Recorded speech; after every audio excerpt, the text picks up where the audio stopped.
Hello and welcome to a tutorial on using OPC UA to connect visual components with an Epson Virtual Robot Controller running inside Epson RC plus 8.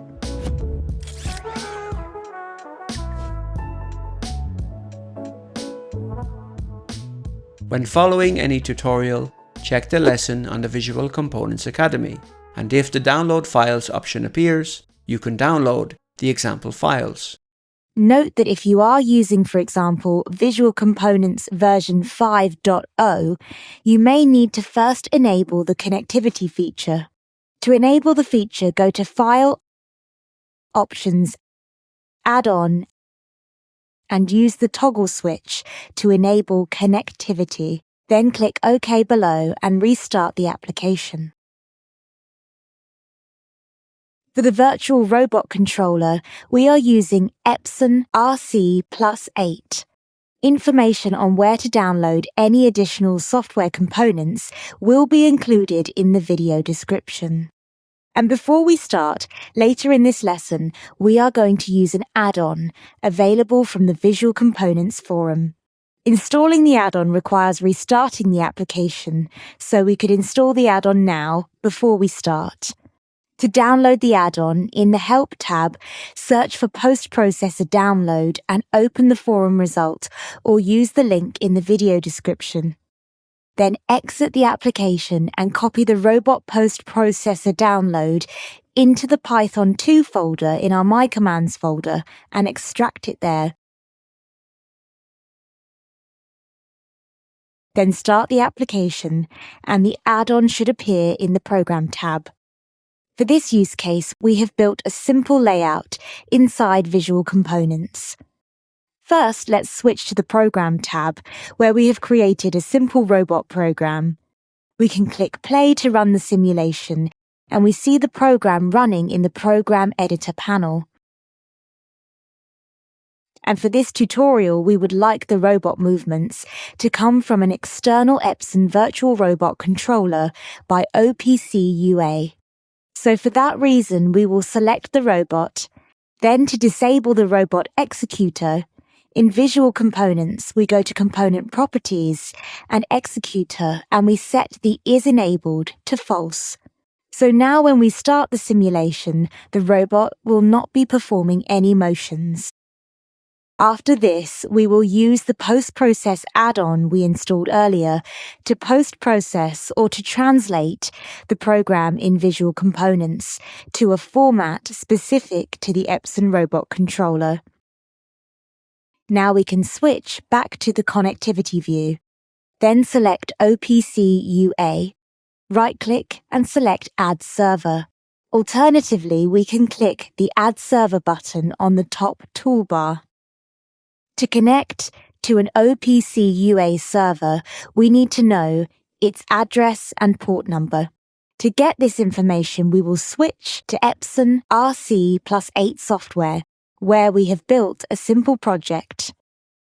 To enable the OPC UA server, we will go to Setup, System Configuration, OPC UA, and open the OPC UA configurator and click Yes. This will open the OPC UA configurator window.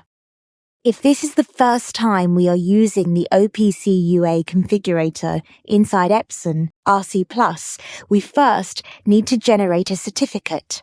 So click Certificate, Create, Self-Signed, and then add our information to the certificate. Then go to Server Settings, Basic Settings, and configure the port number.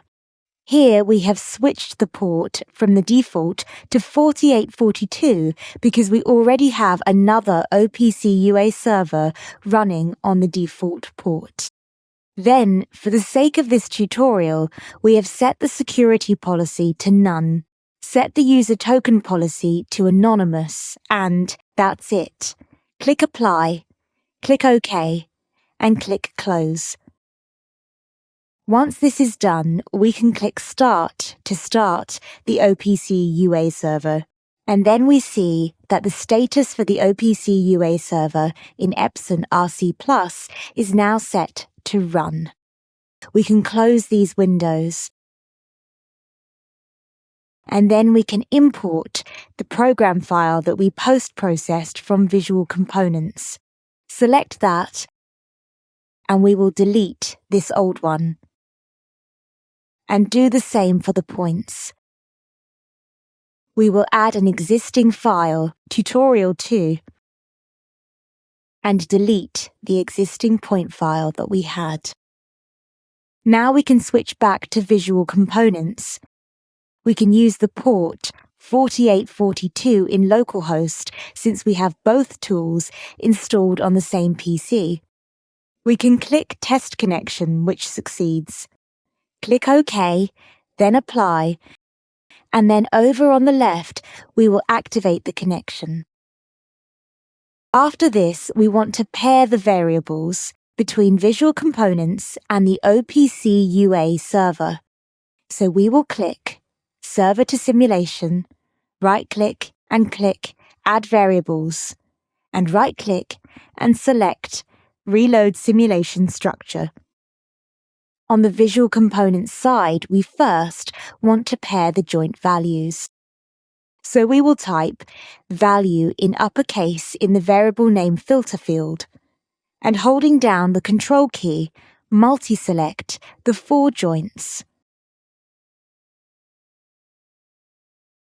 On the OPC UA server side, we will navigate to Objects, Device Set, Motion Device System, Controllers, Controller 0, Motion Device 1, and Axes.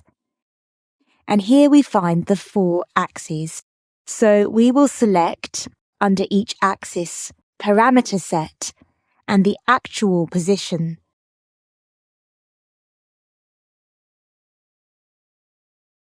So this actual position data will then be connected with the joint value in Visual Components, and click Pair Selected. Additionally, we will collapse the axes folder tree and open the Components folder under the controller on the OPC UA server. We will expand the standard I/O, expand outputs, and then byte 1. Connect the bit 15. And then on the Visual Components side, select the Epson Robot T3B401S. Expand the output signal map, and we will select the output 15, which is used for grasping objects, and pair the selected values. Now we can close the Create Variable Pairs window. We can start the simulation on the Visual Components side and open the Connected Variables panel. And we will see that the variables are now synchronized between Visual Components and the Virtual Robot Controller running inside Epson RC Plus 8. Then we can switch to the RC Plus 8 side. We will open the Run window and click Start to start the robot program. And then, again, expand the simulator. We can place these windows side by side with Visual Components to see how the program or the robot movement is now synchronized. So what is happening here? Epson RC Plus contains the Virtual Robot Controller that is executing our robot program. It is creating accurate robot movements that we are then sending back to Visual Components. And we are seeing the accurate movement here on the Visual Components side. And this concludes the lesson. Thank you for watching.